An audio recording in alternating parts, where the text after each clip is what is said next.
أعوذ بالله من الشيطان الرجيم بسم الله الرحمن الرحيم اللهم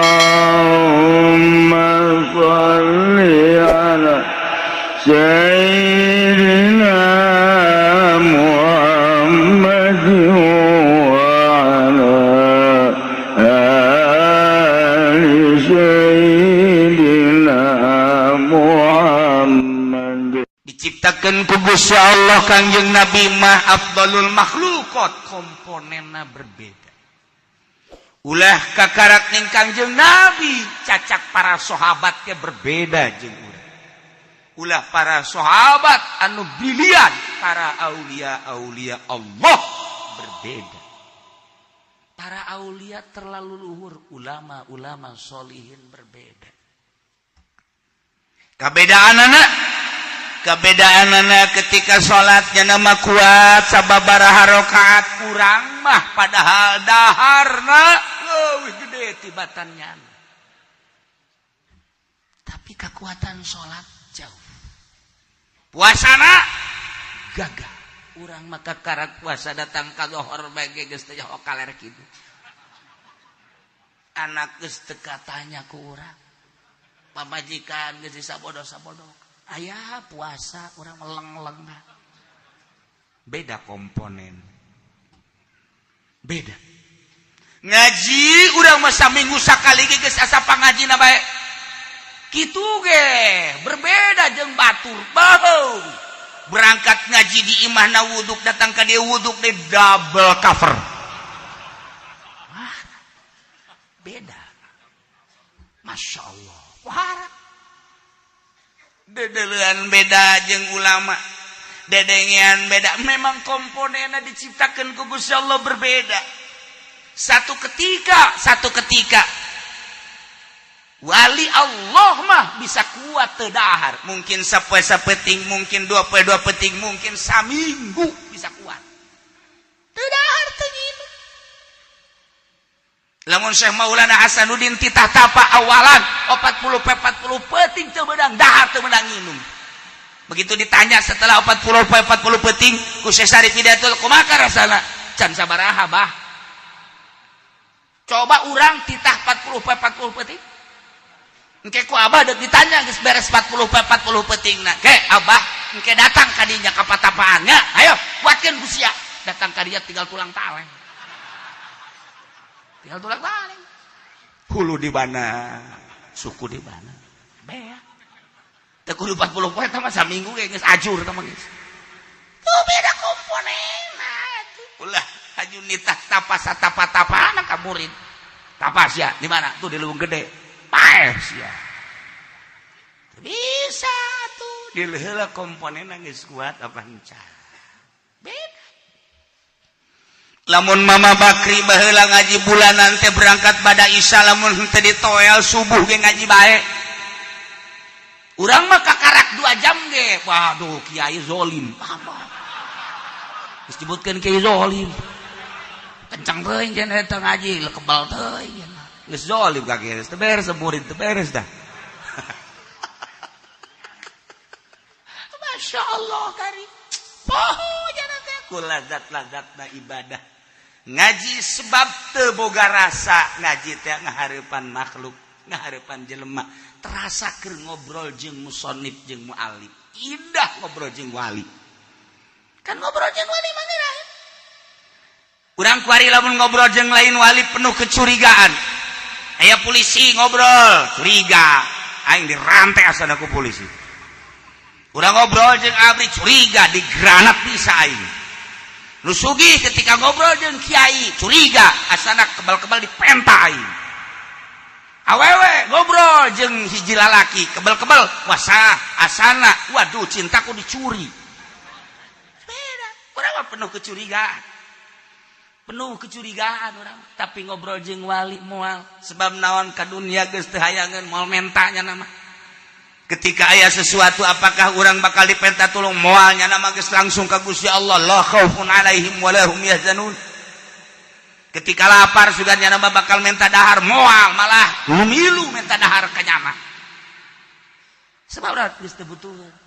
Kuateun nya nama. Mantak urang teh lamun kadatangan wali ngeunaheun. Sebab udah moal nyuguhan dahar, moal nyuguhan nginum ngeunaheun.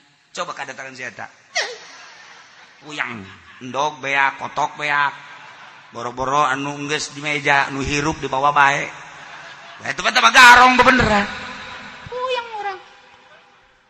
Siapa ngeuleuh ka dieu ka ditu atuh. Pangon geus khusus teh gitu. Ya Allah. Teh wali. Kangjeng Nabi anu dipiwarangna tapi horenganan umumul abdi. Khusus hitobna tapi umum jang urang maka ditatala ku sebagian umat Kangjeng Nabi. Aya anu langsung dibere ku Gusti Allah murad ngaranna aya anu ditata melalui suluk. Adapun perjalananna suluk beda-beda tergantung kumaha guruna. Qadiriyah mah keur carita thariqah teh kieu, Naqsabandiyah mah kieu, Khalidiyah mah kieu, Utsmaniyah mah kieu, Ghazaliyah mah kieu, Syatariyah mah kieu, Tijaniyah mah kieu dan lain-lain sebagainya. Kumaha guruna tujuanna mah hiji wusul ilallah. Nu mantak ditorikohkeun teh lantaran urang teh sapopoe tani, sapopoe dagang, sapopoe gawe di kantor, sapopoe urang bergaul kunaon ieu hate urang teh di Qur'anan ku di Qur'anna, di hadisan ku di hadisanana, di ajian ku ijma ulama di ajianana, tapi tetep teh daek ngageser serta teh kana dunia bae. Makin jadi kiai makin cintana jelas-jelasan kana dunia, kerja di santri marada deres barang dikiaikeun Masya Allah proposal ambalayah. Kok jadi kieu sih? Kok jadi kieu sih? Ketika datang kandidat datang ka manehanana anu tadi nama cemik warimah malah menta. Pondok dibangun ku Golkar, pondok dibangun ku PDI, sehingga lagi pondok na majelisna tapi nu ngeusianana eueuh santri paburia nu ngaji arembungeun tinggalnya na bae teu dikiaikeun marak tapi ngaji henteu. Gara-gara cinta dunia. Geus sabaraha kiai nu korban akibat asup ka Golkar disumbang ku Golkar, geus sabaraha kiai nu korban akibat cinta PDI disumbang ku PDI, geus sabaraha kiai nu korban anu cinta ka kandidat jeung partai-partai disumbangnya na mewahnya na tapi horeganan leuwih kaladatan ibadahna ka Gusti Allah akibat cinta dunia. Geus sabaraha teu kudu disebutkeun ku aing ku siapa itu mah ke laporkeun ka aing. Kunaon ieu cinta dunia? Berat cinta dunia kok kieu sih? Sementara ketika Quran dibaca mah Masya Allah dunia teh orenganan mataul gurur dibaca kunyana tapi geuning terus makin cinta. Dunia teh lahu wa laibu wa lahun tapi tetep bae makin cinta. Kercan jadi kiai teu sabaraha barang geus jadi kiai pohara. Ieu geus sok disebut garong berjubah kiai buktina. Ulah leuleuh ka dieu. Kasinggung aing. Ditu sia leuleuhna. Maka dicoba carana kumaha sih hayang supaya ulah cinta dunia. Upaya aja. Aya kiai makin jadi kiai makin cinta dunia teu ngupayakeun kok padahal mah nyaho manehna bahwa dunia teh jahat sebab dunia teh adunya bahrun amik. Kok dogori kok nasun kasir. Dunia teh hubbu dunia ra'su kulli khati'atin. Geus jelas. Tapi makin ka dieu makin cinta dunia, makin cinta. Pesantren teu cukup ku pesantren salapi dijieunlah yayasan. Yayasan Supendiah aja namanya. Parah. Iya akibat cinta dunia. Asal aya murid teu mayar, buarkeun. Pugu eta mah yatim piatu, tidak tahu itu yatim piatu. Ini sistem pendidikan. Teu kumaha. Ieu mah bapana susah. Alah, neangan deui yayasan sejen susah ulah sok sekolah ka dieu gas adi tuh batu ka salafi itu ortodok cinta dunia salah henteu emang sistem belajar kos kitu di Belanda nage di Belanda kos kitu supaya pinter nya nage bebeja tah jangan gaji guru dah saha lain sia sih pinter kuah sia gaji teu ngomong mah bisa oh masalah dengan berbagai dalil jakada ge ku ceuli urang pek bae ngan cinta dunia bakal balener kos itu boal kajen kumaha sebab cinta dunia. Nah untuk ngageserkeun supaya ulah cinta dunia kumaha si jajaho dunia teh rosukuli khotiatin ieu teh bibit tidak setiap kejahatan adalah cinta dunia bibit ya bibit Masya Allah geser aya anu terlena di cinta dunia sampai bae bagianana meureun oh masalah tinggal doakeun ku urang kayak anu antara duh sebenarnya mah aing salah tapi duh aing kumaha duh sebenarnya aing salah tapi aing butuh sampai bae geus sakitu bagianana masalah geus dibagi-bagi ku Gusti Allah bahkan aya nu menjual kemuliaan hanya untuk meraih dunia bae nyana keur aya di dinya atuh mangga bae tah urusan nyana tapi kan Nabi nitan sing hade pisahkeun cinta ka Allah jeung cinta dunia.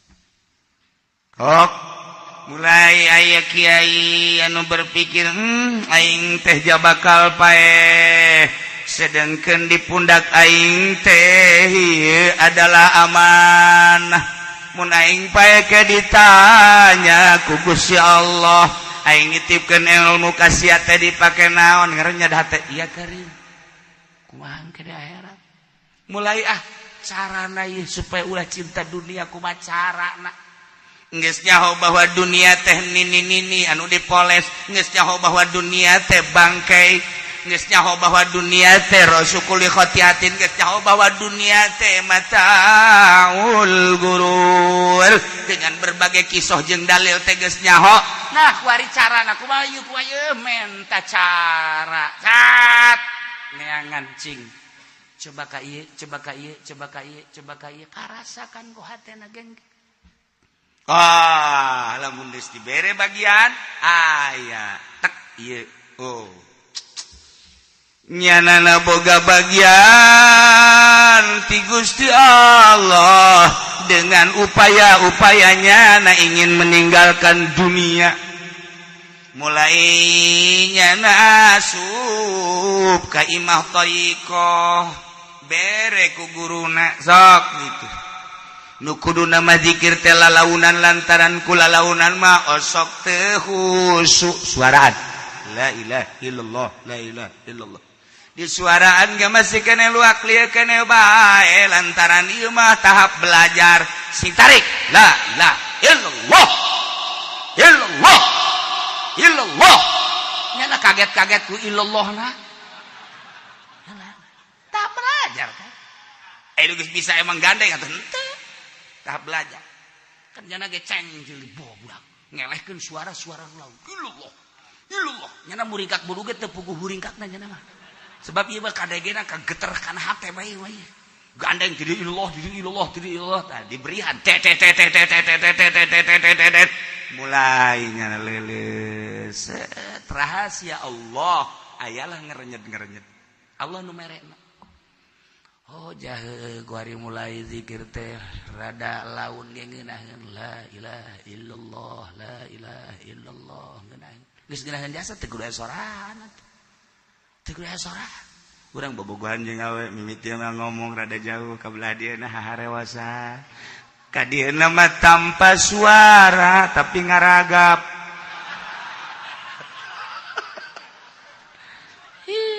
bloon budak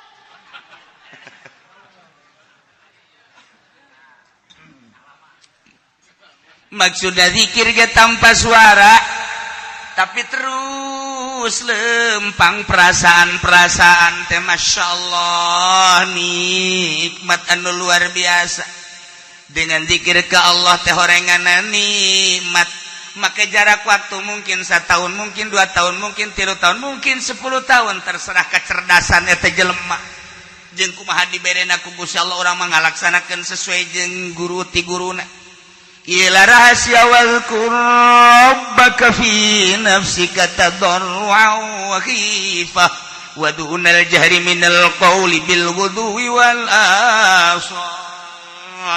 Didinya terus bae zikir anu dimaksud wala takum minal ghafilin. Ulah poho per detik kuari mah diatur ti mimiti jahar la ilaha illallah la ilaha illallah la ilaha illallah. Kuari geus ada laun la ilaha illallah la ilaha illallah la ilaha. Kuari laun pisan di hati la ilaha illallah la ilaha. Ganti kuari khafi khairu zikri al khafi wa khairu rizqi mayat. Mulai di hati Allah Allah Allah Allah Allah Allah Allah Allah Allah. Tambah deui ku gurang hu. Selanjutnya kuari geus boga rasa udang hes langsung ke Allah kelempang ge ka Allah bae di kerumunan jelema loba babarengan digendeng ku jelema dihareup di tukang horenganan malaikat banyahoeun ieu mah berbeda perasaanna keur ka Allah komo Gusti Allah di kota sanajan campur jeung nu kumaha bae horeng hatena maka Allah bae di leuweung sanajan cacampuran jeung saha horenganan hatena maka Allah hanya Allah nu maha uningat sebab Allah nu masihanana kuari mah geus teu gopil per detik nanti Allah lain masalah Allah na leungit pengakuan diri mata lain nu aing nu Allah kumaha Allah bae ceuli lain nu aing kumaha Allah bae jae nu bogana diri aing zahir jeung batin teh lain nu aing nu Allah lamun cacak-cacak nu urang ketika urang nyeri ceuli pertahankeun ku urang janu urang ternyata ku Allah makin diobatan makin nyeri teh ceuli kulantaran nu Allah mata urang dicokot ku Allah kadarna kulantaran nu Allah urang berusaha dokter dan lain sebagainya cak Allah nu aing sia berobat ka mana ge moal datang ka cager bae ge bawaeun ka kuburan tama penyakit sia cak Allah diobatan kumaha deuk diobatan kumaha ayo huntu geus cabut hiji nyeri deui cabut hiji deui datang ka eueuh ka ame huntu dahar ge geus kuduna bubur bae masih nyeri keneh bae hantu nu sia emang nu sia nu aing cak Allah teh geus teh bawaeun ka kuburan tah mah geus sampe kakarak nyeri mata nyeri ceuli nyeri huntu nyeri suku mata mancan sabaraha tapi ieu dongkrak ati geus teu fungsi hayo sia ka mana nu di imahna geus marah bae puyang deui mah cakeuna teh puyang geus kakak mabur ka ditu ka mana ka Gunung Karang deuk naon ngaragakeun maneh geus teu paedah cenah hirup. Nah, diurut diurutna. Kabaten geus. Ye, cak Allah mah nu aing. Geus lempes bae lempes. Geus ya jang baeun paeh deuk kumaha deui? Lain nu urang teu daya teu upaya. Nah, urang teh deuk miceunan rasa pengakuan nu urang nyanggakeun sadaya-daya ka Gusti Allah sanes nu abdi. Mata sanes nu abdi ceuli sanes zahir batin nu Gusti tah. Eta lain ngomong kos gitu teh dengan perasaan mangga geus ka Allah bae kuari mah tu diatur teh ku syariat dipandu tahapan-tahapan syariat pemandu syariat anu patalina jeung zahir waktu salat waktu puasa haji zakat zakat waktu ngaji waktu musyawarah waktu kumpulan ieu mah dipandu ku syariat cak Gusti Allah datang ka mana nyana panduan syariatna ternyata geus sempurna di panduan syariat nah yang leuwih mantep milu nyulusup ka jero melalui thariqah nyana dipandu ku ilmu thariqah cak thariqah ieu meunang ieu henteu ieu meunang ieu henteu ieu meunang ieu henteu ieu gawean ieu ulah geus di luar syariat cek syariat mah kapan dahar seueuh teh meunang tapi cek thariqah mah deuk seueuh teh deuk ka mana deuk dipake naon deuk kumaha apa mungkin ku seueuh beuteung teh bisa wusul ilallah diperhitungkeun di tarekat ketika manggihan inuman gitu kayaknya apa mesti kudu diinum, ketika diinum naon faedahna, apa ngausulkeun apa henteu ka Gusti Allah, apa sakadar susukaan, namun maneh susukaan berarti kembali deui ka syariat. Aturan dina thariqah mah lain kitu, kabeh jang usul ilallah. Syariat jang sakadar galaksanakeun perintah Allah, tapi ketika di tarekat usul moal ka Allah, segala rupa diperhitungkeun. Ketika manehna dipandu ku thariqah tegas mantep, wari nyulusup deui ka hakikat. Masya Allah karim, geus pinuh ku rahasia disebut hikmah, geus berhikmah. Lempang batul ka kalernya nama ka kidul, ketika ngomong meunangnya nama henteu, ketika batur mah abring-abringan nama henteu dan lain sebagainya. Sebab anu ngabimbingna anu manduna langsung Allah melalui hakikat. Geus pasti bertentangan jeung sasak mangga bae, tapi tanpa membawa orang banyak sorangan. Hakikat mah sebab moal kahartieun ku jelema loba. Ketika manehna berhakikat bahwa jelema loba, atuh salah dikutuk ku Gusti Allah. Sebab naon? Batur mah ayana di syariat, panduan syariat. Nyana geus aya di hakikat, panduan hakikat. Atuh sangat berbeda syariat jeung hakikat, maka kudu sorangan bae. Geus kolat lagi kadang-kadang sorangan nyana mah kumaha nyana bae. Mentak sing ada besi di lembur urang aya nu teu salat bote ingena salat sorangan. Ulah suuzon ulah. Tinggal diintip bae horenganan ngajopak teu salat. Seret di mah kos. Nu paling hebat jelema berhakikat tapi bertingkah syariat. Biasa bae. Bergaul biasa. Eta nu paling hese. Padahal nyana geus berhakikat tapi make baju syariat. Abeh kadeulina sinergis, abeh tenang, membuat manusia jeung umat tenang jeung tiis. Sebab nyana geus aya hakikat, teu pernah nyaritakeun hakikat janna mah. Syariat we, syariat. Ngeunaheun lamun aya ulama seperti eta. Mama, kok mama bisa nyokot duit di Golkar? Maneh bae mama keur berhakikat. Lain deui mama lain sanyokot-nyokot deui mah. Maksudna mama eta pan cenah di saret mah kurang bagus. Mama mah geus datang ka hakikat. Ulah nurutan mama. Engke mama mun ngagejebur, wallahu a'lam mama ge puyeng. Ieu mah mamanukan kos kitu. Mamanukan tah mah saya nu kos karar itu ulah didengekeun bohong. Bohong, moal beukieun ahli hakikat maka duit pamarentah cadung nyanana.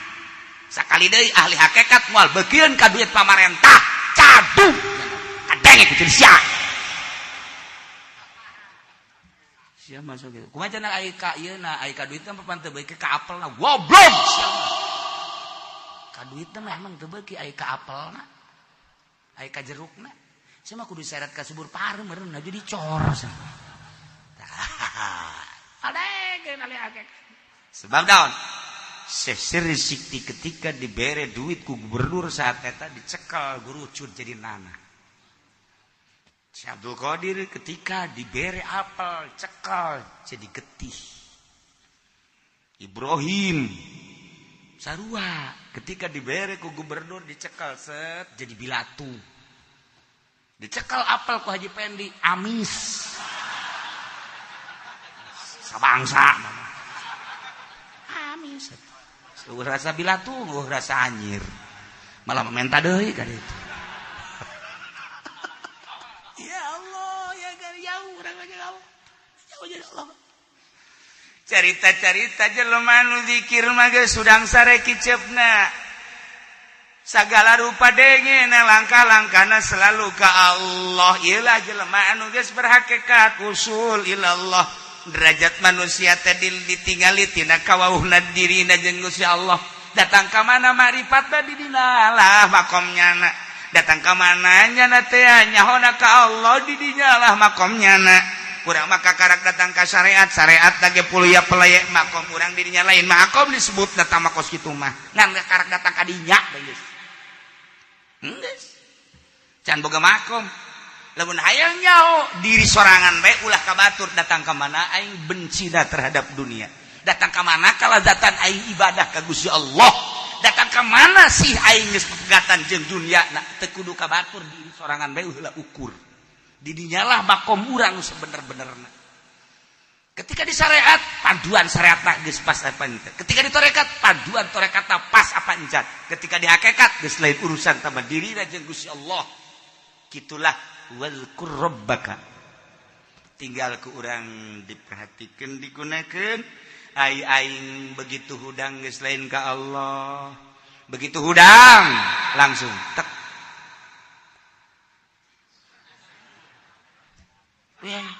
Iya, jare di tempat saya sekarang. Betul. Iya. Iya, entar. Ya, oke. Ya. Karena kurang HS. Barang di delu waduh geus 4 panggilan satana. Keur HS kana geus dipanggil, goblok teu, begon teu, tolol teu. Waduh. Sagede oh iya, encan mandi. Iya betul. Nah, ayo. Ya sip. Oke, deal kan.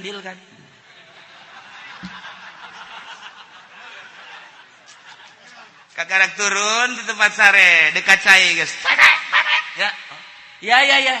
Wah iya bagus. Oke. Tunggu ya saya mandi dulu. Encan mandi mesti lu kali panggilan. Dasar jurig kabeh. Ulah kasinggung sia. Biasa bae sih.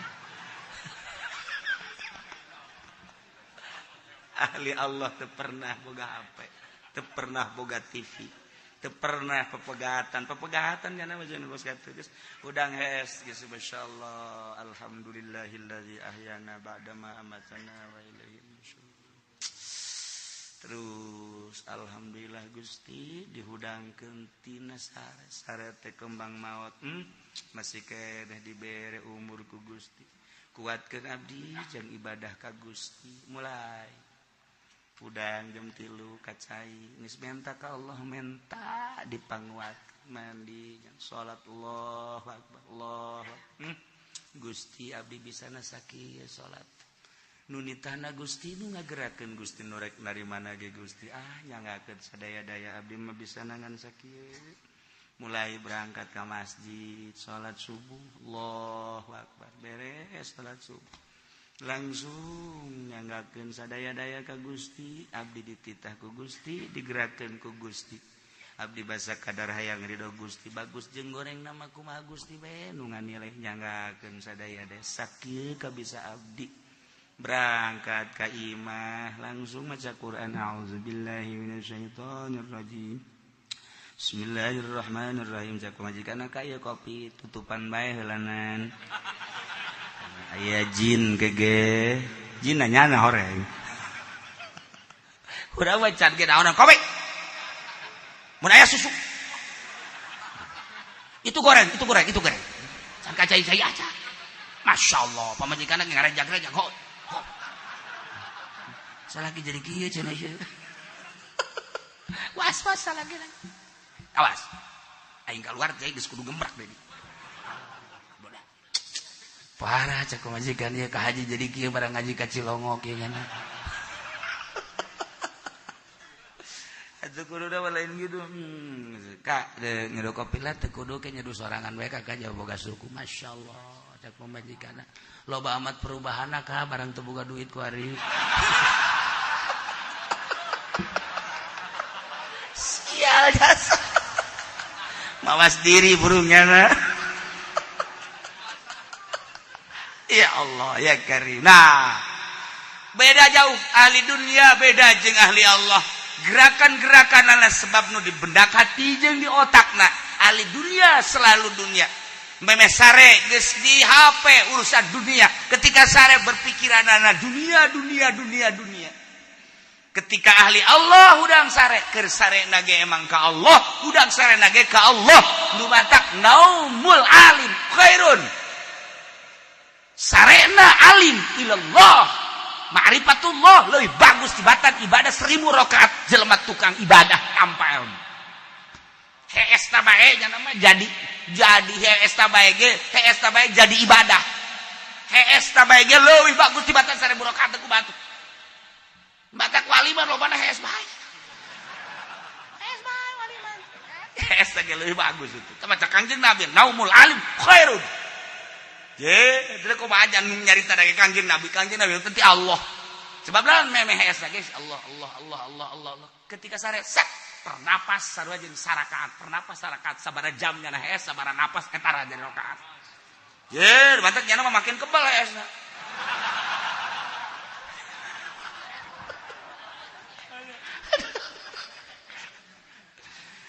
Babandingan Gusti Allah nyaritakeun hamba anu selalu ingat ka Allah ialah nu ngaran malaikat. Cek Gusti Allah, innal ladzina 'inda rabbika la yastakbiruna 'an ibadatihi wa yusabbihuna wa lahu yasjudun. Ya hamba Allah nu ngaran malaikat. Malaikat bade ciptakeun ku Gusti Allah tetena nur lain lalaki lain awewe tanpa aya jasad. Malaikat bajeng eueun nafsuan istuning didamel ku Gusti Allah teh jangaladen ka Gusti Allah. Aya anu salat bae, aya nu sujud bae, aya nu ruku bae, nu tasbih bae, zikir bae. Eta mah urusanana urusan Gusti Allah ngan kabeh ge. Innal ladzina sanyana malaikat inda rabbik anu deket ka Gusti Allah lantaran teu pernah maksiat deket rahmatna jeung ridhona. La yastakbiruna teu sombong tina ngaibadahan ka Gusti Allah nya mah diciptakeun teh istuning nurut ka Gusti Allah. Wa yusabbihun nahnya nama terus nyucikeun ngabersihkeun ka Gusti Allah ma la yaliku bi tina perkara nu teu layak ka Gusti Allah. Urang makan loba hal-hal anu teu layak ka Gusti Allah. Aya ngarasula malaikat yusabbihuna walahu yasjudun. Teka sasaha malaikat masujud ka Gusti Allah aya khusun nangtukeun sujud ka Gusti Allah teka batu teka kayu teka makhluk dengan bil khudu'i wal ibadah DPDP ibadah selalu ka Gusti Allah. Konsepna hayang jadi wali supaya akur jeung malaikat teh ieu nomor kahiji la yastakbiruna ulah sombong. Mantak cek iblis teh umiro ibnu Adam disujud diparentah anak Adam sujud pas sajadah. Awalna makang jeung Nabi Adam umiro Adam disujud pas sajadah. Atu palahu al jannah. Kanjeng Nabi Adam kita sujud ka Gusti Allah hajunya nama sujud atuh boga sorga. Haju umat lagi ditita sujud ka Gusti Allah. Haju sararujud atuh falahumul jannah jelema anu daek sujud beberes sorga. Ai umirtu bisujud li Adam. Ai mah tita sujud ka Kanjeng Nabi Adam. Aing mah embung atuh palian mar aing mah bagian neraka. Bedana Adam jeung aing, Adam mah tita sujud ka Allah daek beres surga. Aing mah tita sujud ka Adam embung, aing mah bakal dibere neraka. Ulah sambatkeun dia aya cek iblis, maknya aing kudu sosoranganan di neraka. Aing urang Cikupa urang Blaraja deuk diacak-acak supaya ngabaturan aing. Hayo sak aing sia. Deh cenah kiai teh naon. Eta mah cenah kori, komo kori, bebari ku aing digirekeun lah. Eta mah cenah pengusaha, pengusaha mah komo deden. Eta mah cenah pejabat kerajaan eta mah kos kitu. Acak-acak geus ku aing. Eta mah Ki Haji, boro-boro Ki Haji, kiai ge ku aing di. Beak ku aing, gas pokona.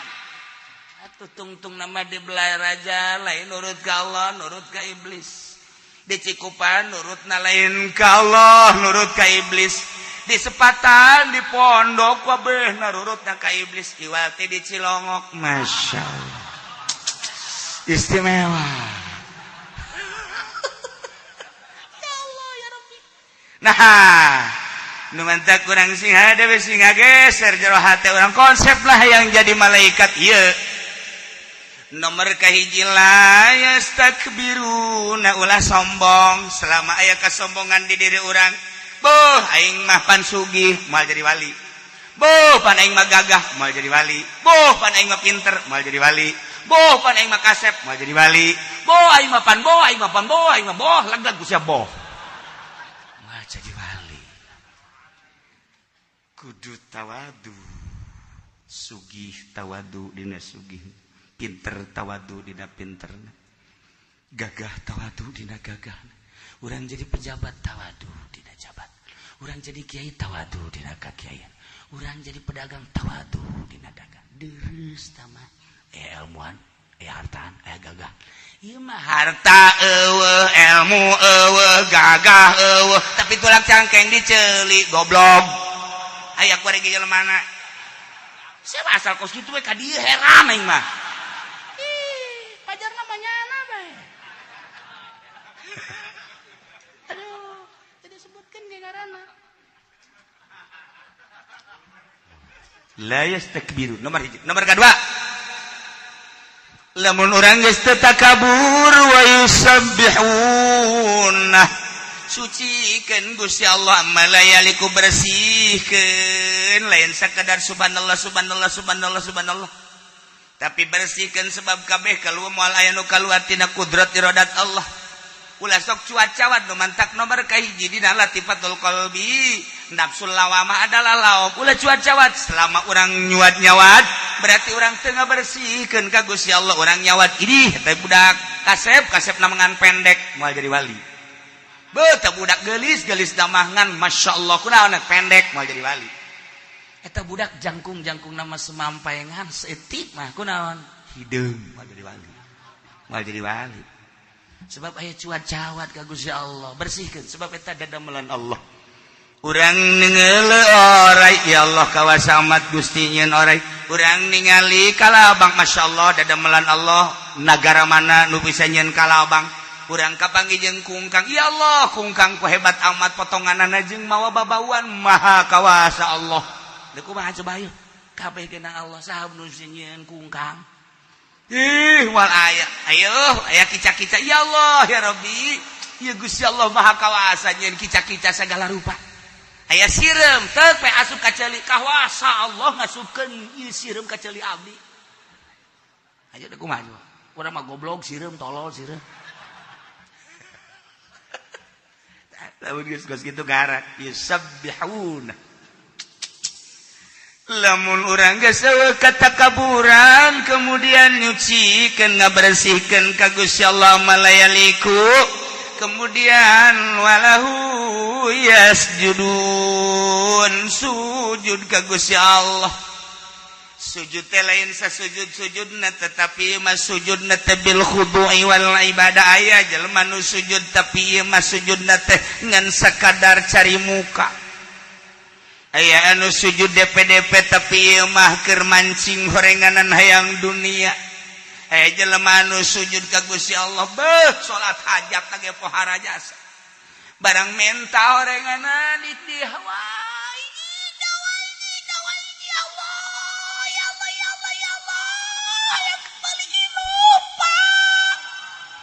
sujud bloon. Sujud bloon. Sujudna lain khudu jeung ibadah inopa. Diwirid ku nyana 7 poe aju ngadoa Allahumma lain kol basar witi. Kamalayan talhadi dari Daud alaihi salam. Gusti, abdi kakarak boga pabajikan hiji hayang nambah Gusti. Supaya leuleus hate sarwiti jeung nu kolot ge supaya leuleus dibere ku aing doana moal dibacakeun. Wah bahaya gitu. Bahaya nyarandung kabeh murid aing ge. Eta apa sujudnya bagus? Henteu. Sujud teh.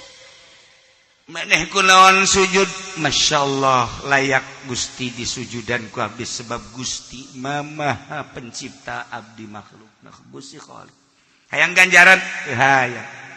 Teu hayang ganjaran abdi mah teman mereka ganjaran mah Gusti atuh nyanggakeun saged abdi mah sujud kelayakan abdi sebagai makhluk teu hayang ganjaran saeutik-eutik acak kakarak takabur eueuh dinyana maga bersihkeun Gusti Allah aya dinyana sujud aya dinyana janu kieu mah malaikat ketika makhluk geus bisa seperti eta bakal akur jeung malaikat, maka nyana bisa ngalayan ke alam malakut sebab geus akur jeung malaikat.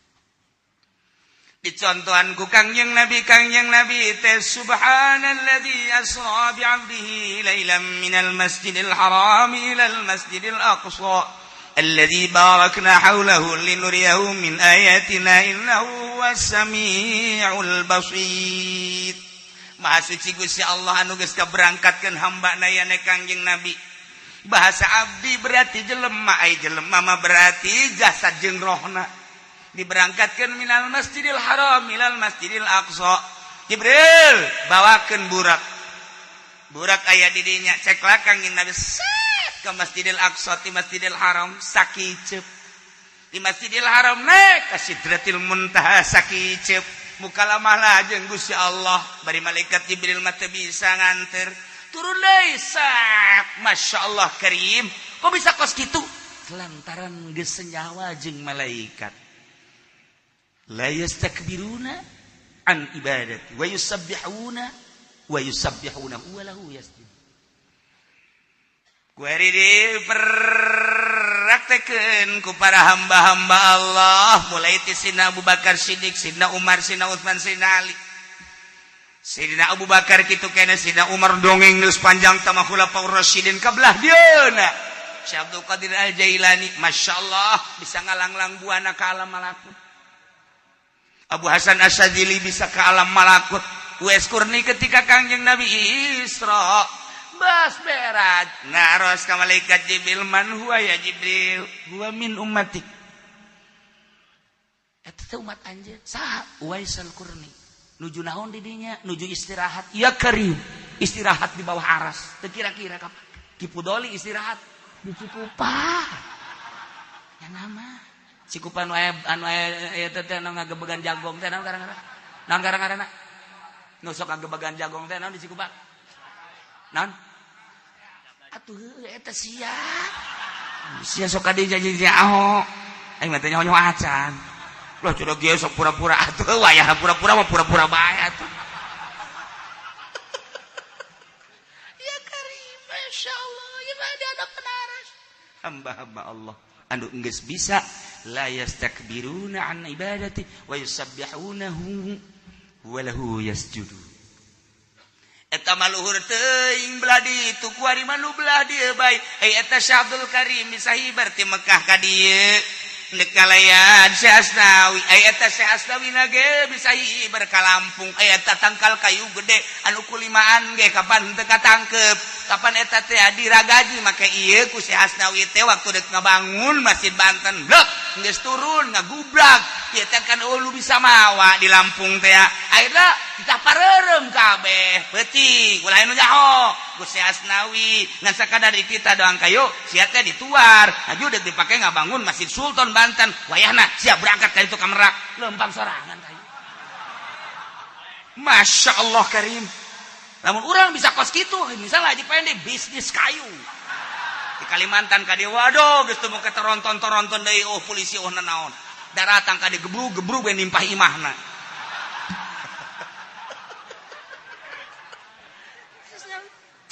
Lamun eta Syekh Mansurudin masyaallah manehanana berangkat di Mekah melalui sumur Zamzam set keluar di Sibulakan. Masyaallah hamba-hamba Allah anu geus bisa la yastakbiruna an ibadati wa yusabbihunahu wa lahu yasjudun. Teu kudu dicaritakeun ambalaya loba di urang wali-wali Allah anu hut-het perang jeung musuh sorangan, anu hut-het manehanana ngalawan kabatilan sorangan, anu hut-het nyana berangkat ti nagara ka mana ka nagara ku hibra. Ngadenge kitu mah resep jasa iku ari aya cenah kiai. Wallahu alam aing kitu nyaho. Wallahu alam jak kuari mah kiai na ge proposal malulu. Oh nu tah apa kuari mah kiai. Asal ceramah dibere leutik baju nyumpahan tolol tah kiai. Ulah sok neuleuk ka dieu atuh sia. Biasa bae si tungkul.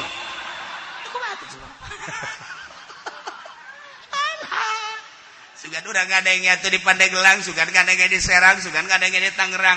mana nu rada unta anti atuh ka duit-duit tuh kos sekarang itu eta lu manjur atuh ieu mah nu anti ja wow hese atuh neanganana atuh beureunanan aya keneh Kiai insyaallah aya mah aya ngan teu kadeuleu sosokna teu nyai biasa bae murang kapangi kadang-kadang teu make kopiah kadang-kadang make lepis dan matak sih ada bisa nu make lepis ieu wali asana ieu kebenaran cewek deh nyai waliatullah ieu tangkep habek begitu ditangkap susuna gede mantep ieu wali ieu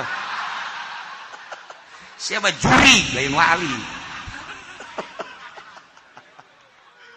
ya Allah main tangkep bae wali jadi mau wali wah teu beres ara rondo kabeh nu mantap cak di dieu fakunu mislahum sing araya aranjeun kabeh model malaikat kumaha geus ulah ngurusan dunia ulah ngurusan awak jang pribadi kepentingan pribadi urusan dunia kita diurus tapi jang kedaulatan bangsa jeung agama turutan malaikat la yastakbiruna an ibadatihi wa yusabbihunahu wa lahu yasjudun tanggal 8 orang bakal ngelingan jelema anu geus usul ilallah anu tahapanana geus la yastakbiruna an ibadati wa yusabbihunahu wa lahu yasjudun geus urang mah ngadenge lagi sakitu beratna lantaran ieu teh ngakuran dirina jeung malaikat atuh urang mah cinta bae resep bae bentukeun rasa cinta urang ekspresikan rasa cinta urang ame urang dicatat sebagai murid Tuhan Syekh Abdul Qadir Al Jailani mudah-mudahan urang diberi sehat